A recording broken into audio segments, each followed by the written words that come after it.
कोकणात पावसाचा लपंडाव सुरू आहे। सुपर अल निनोच्या प्रभावामुळे 15 जून पासून मान्सून आता सक्रिय होणार आहे आणि उकाड्यामुळे कोकणवासीय सध्या हैराण आहेत। जून महिन्यामध्ये कोकण किनारपट्टी भागात हवेतली आर्द्रता वाढली आहे आणि त्यामुळे नागरिक हैराण झालेत। उकाड्यातून सुटकेसाठी कोकणकर पावसाच्या आता प्रतीक्षेत आहेत आणि याचा आढावा घेतलाय आमचे प्रतिनिधी रवींद्र कोकाटे यांनी।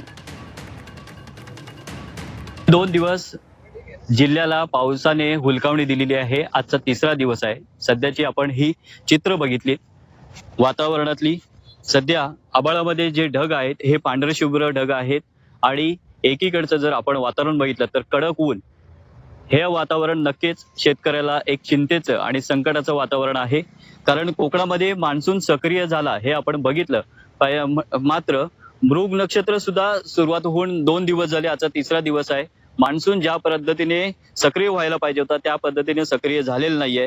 सध्या पावसाचा नुसता लपंडाव सुरू आहे। मान्सून केरळात दाखल झाला, तिथून तो पुढेही सरकला, मात्र मान्सून सक्रिय होऊन काही दिवस उलटून गेलेले आहेत, पण कोकणाच्या पदरात अजूनही दमदार पाऊस पडलेला नाही।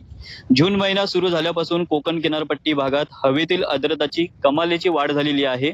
त्यातच कडक ऊन आणि मध्येच येणारे ढगाळ हवामान आणि असह्य उकाडा यामुळे कोकणी माणूस सध्या घामाघूम झालेला आपल्याला पाहायला मिळतोय।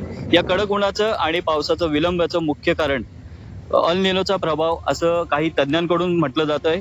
अल निनोमुळे मान्सूनच्या प्रवासाला थोडा ब्रेक लागलाय, मात्र कोकण वासियांसाठी हवामान विभागाने एक दिलासादायक सुद्धा बातमी दिलेली आहे।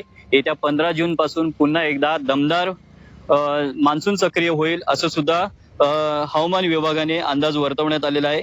मान्सून इलो पण मिरग कोरडच गेलो अशी म्हणण्याची वेळ आता कोकणवासियांवरती आलेली आहे।